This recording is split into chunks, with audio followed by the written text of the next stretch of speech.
നമുക്കിപ്പോൾ കാസർഗോഡുള്ള ഒരാൾ വന്നിട്ട് നമ്മളോട് പറയുന്നത് പ്രൊജക്ട് ലോൺ ചെയ്യണം, നമുക്ക് 1 കോടി ചെയ്യാൻ പറഞ്ഞാൽ നമുക്കത് പറ്റില്ല. അല്ലെങ്കിൽ ക്ലയൻറ്റ് നമ്മളോട് അതിന് മാത്രം സഹകരിക്കണം. സ്വാഭാവികമായിട്ട് ഞങ്ങൾ ഒരു കോടി വെച്ചിട്ടാണ് നമ്മൾ എടുക്കാറ്. ഇപ്പോൾ എറണാകുളം ജില്ലയിലാണെങ്കിൽ ഞങ്ങളുടെ ഓഫീസുള്ള സ്ഥലത്തൊക്കെ 50 ലക്ഷം വരെ നമുക്ക് പിടിക്കാറുണ്ട്.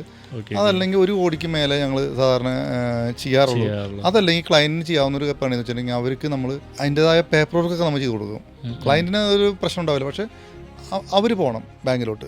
നമ്മൾ ബാങ്കൊക്കെ പറഞ്ഞു കൊടുക്കും, ഇന്ന സ്ഥലത്ത് പോകണം, നിങ്ങൾ ചെയ്യണം, അവർക്ക് അവിടെ പോകാം, അവർ നമ്മുടെ ഡയറക്ഷനിൽ പോകണം. ഫിസിക്കൽ പ്രസൻസ് നമുക്ക് അവിടെ ഉണ്ടാകാൻ പറ്റില്ല, ആരും നമുക്ക് പോയി എത്താൻ പറ്റില്ല.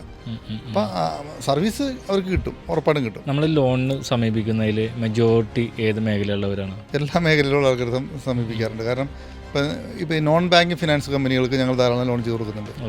അവർക്ക് ലോൺ വേണം.